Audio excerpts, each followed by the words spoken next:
Hello everyone, this is Zeeebo and welcome to this AFK journey video. So in today's AFK journey video, we're going to run through the best team combinations for the Desolate Grounds boss, Giant Golem right here.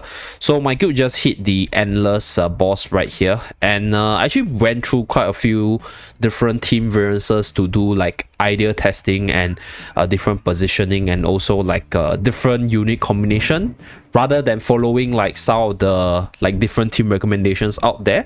But apparently, right, it seems like this team combination by Turtle Legs right here offers the best range of damage. So I will talk about why the teams are strong, and also showcase how the team looks like if I do have the energy.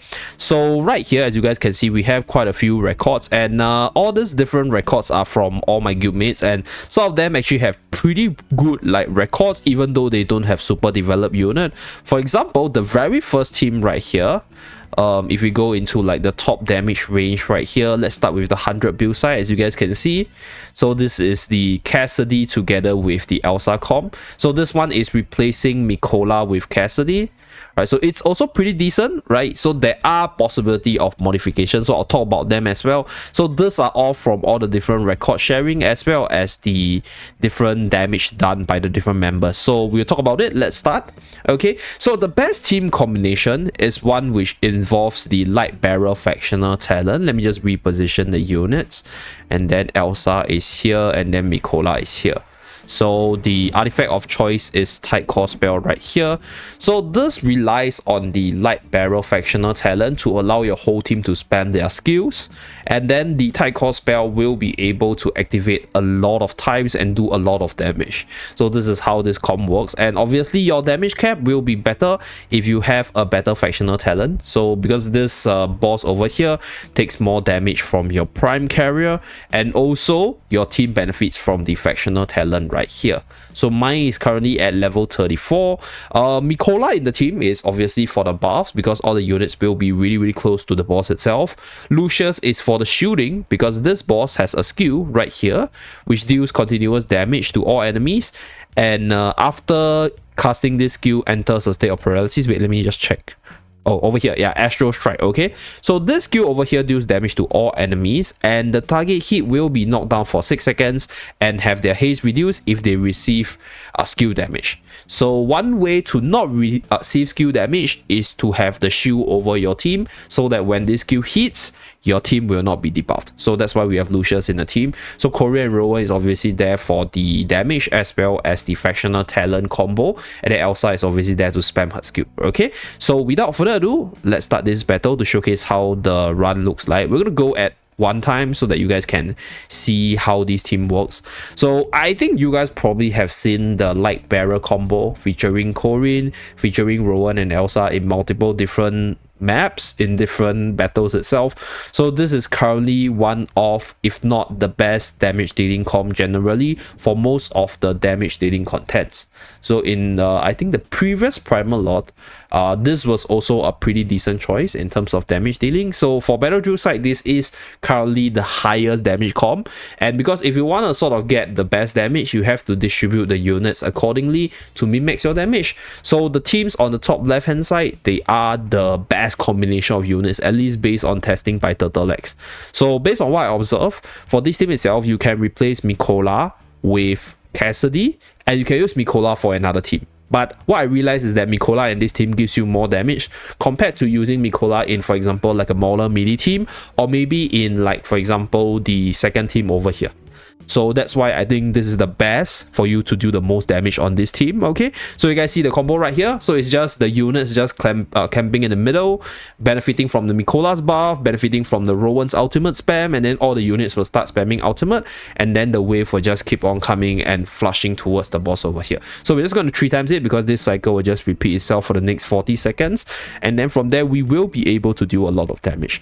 So what I observe about this team is this team has a pretty high RNG factor, because depending on where your unit is placed, that little bit of min-maxing in terms of the buff from Mikola, the energy gain from Rowan, as well as your Elsa jumping around at the correct position will affect your final damage. So the recorded damage by Turtle is 123 build over here, so we are pretty close, 122 build. Okay, so this is the damage number. As you guys can see, Korean just doing massive amount of damage. So this is team number 1, okay, in terms of the best arrangement. So what are the potential substitutes for this team? So I think upwards we did like 144 build, as you guys can see. So the damage range is insanely big. We have somebody, my friend over here, doing 148 with a lower factional talent. So the fractional talent affects, but there are a lot of like different factors that affects the final damage. So personally, this team is the highest damage one, but it is a team with the highest RNG factor as well. Okay, so team 1 over here. Now for team 2, I actually tried this team over here, but because my floor is not that built up, I don't have a good record for it. But I do have a guildie that actually tried this team and did quite good results. So we are gonna showcase the run, and then we're gonna talk about the damage run. So yeah, somewhere over here, so you can see all the 27 build, 28 build, so you can use this. Okay, so right here, what over here has a level 30 Eternal Bloom. So let's save the team, and then we talk about the team first. Okay, and then we come back to the run showcase later on. Okay, so going through the team over here, let's run through the preview. So I do have this team, but the issue now is that my floor's not really built up, so I won't be able to show it with my own account. Because for this team over here, oh wait, there's a little bit of replay bug. Okay, so this team, where's my floor bell? Okay, just okay, I'll go into the boss fight and then position the floor bell so that I can reiterate the team builds itself. So let me go into battle drill, go into the giant golem. Okay, let's see. Okay, no copy paste here, but let's just put the units in. Okay, so we have this one, we have Cassidy, we have Odie together with Florabelle. Okay, so my Parisa is Florabelle, by the way, because my Parisa is my strongest unit. Okay, so right here, because my Florabelle right now is not even Mythic Plus, so the unit doesn't actually get the shielding. But for this positioning, we are actually relying on the combo of Cassidy using the ultimate. So your Cassidy needs to have the EX weapon. So when Cassidy casts the ultimate will actually flow through multiple summons of Florabelle. And that's where when Florabelle's unit actually hit the boss, Cassidy hits super duper hard. And then you have your usual damage dealer such as Odie as well as Cassidy for the damage dealing compartment.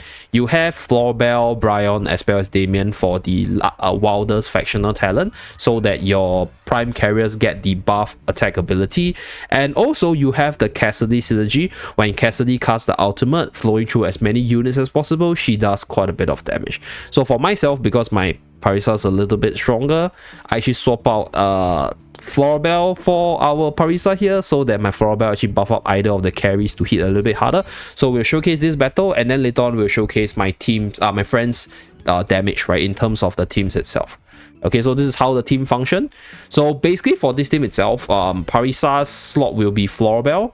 So Florabelle summon as well as the different units that comes out from the skill itself will have the shield ability, so those units will not be sort of debuffed by the boss. And at the same time, because you use the Florabelle engine, your Cassidy's ultimate over here will be able to flow through multiple units, proccing the EX weapon damage more consistently, allowing you to hit harder on the Cassidy compartment. Okay, so this is how the battle looks like. Okay, so I did 18 build right here, so a little bit better than what was projected by Turtle's damage output. But like I mentioned earlier, this is the damage output. Okay, so these are the numbers. I'll showcase the damage done by my guildie, okay, using the exact same team that was mentioned by Turtle. So right here, let me just find it. Yeah, 24 build over here, as you guys can see. Okay, so the damage numbers from OD as well as Cassidy is amped up a little bit, so somewhere around the 24 to 25 build range. And then for the very last team, it's the, I'll say, like hybrid damage team with a little bit more modifications towards the physical damage side. So let's run through the members as well as showcase the team. Oh wait, I don't have the energy for it, but let's run through the members. So I experimented with the Shakir uptype, but this is not Shakir, by the way. Let me just remove Shakir, because I don't think I need Shakir for the most optimal team. I did quite a few testing. I'll talk about it later. So we remove Shakir. We put in Kruger right here. Okay. Let's start the battle. So this team is looking something like this. Okay, I don't have the hero stamina, so we will use my friend's replay to discuss about the units. So this few replays over here that does the same damage range from 27 build to 29 build, they are featuring the same team. Okay, so this is team 3 from the turtle leg team on the top left hand side.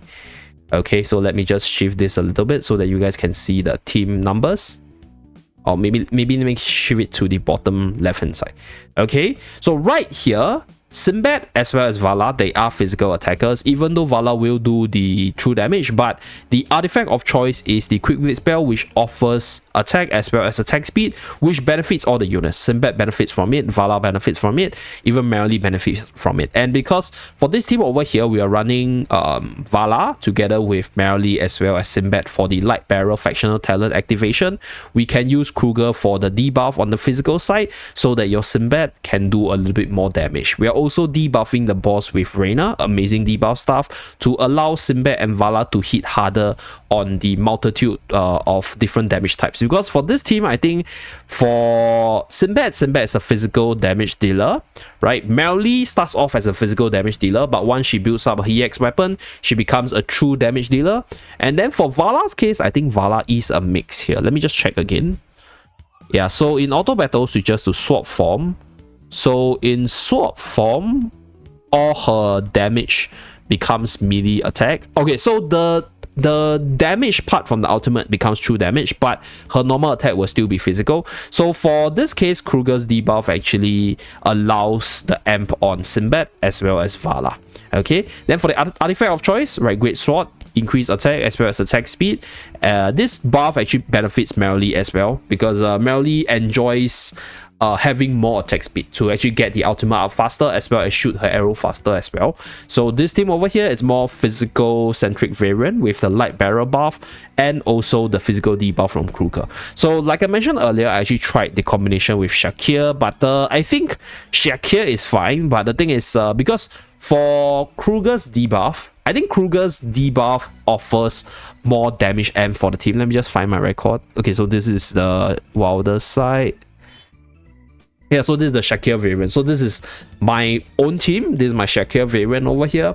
So for this one, right, what I observe is that because Kruger offers a massive physical defense down on the boss, this allows Vala as well as Sinbad to do way more damage.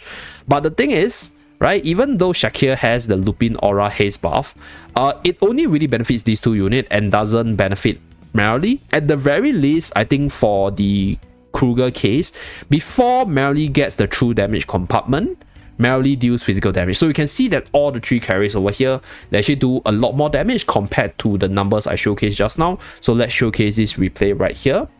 Okay, so when we start the battle, right, Kruger will debuff the boss. And then we have the damage output from Sinbad for the physical side, Merrily, Kruger as well as Vala right here. So this will proc the Great Sword spell to do additional damage as well as physical defense down. So all this physical defense coming from the artifact, coming from Kruger, as well as the debuff coming from Reina, amps up the damage output from the 3 carries of the team.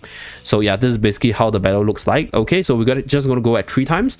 So right now, right, this 3 is what I'll say like the best combination of units with whatever factional talents right now, and obviously the teams will be more favored towards the light barrel factional talent, so light barrel and wilders for this one.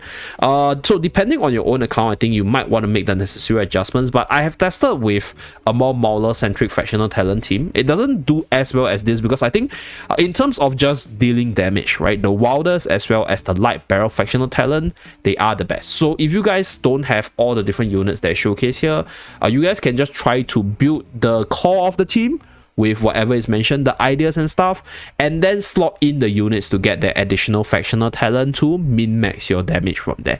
So that's pretty much it. These are the best teams, the best team combination for this boss specifically.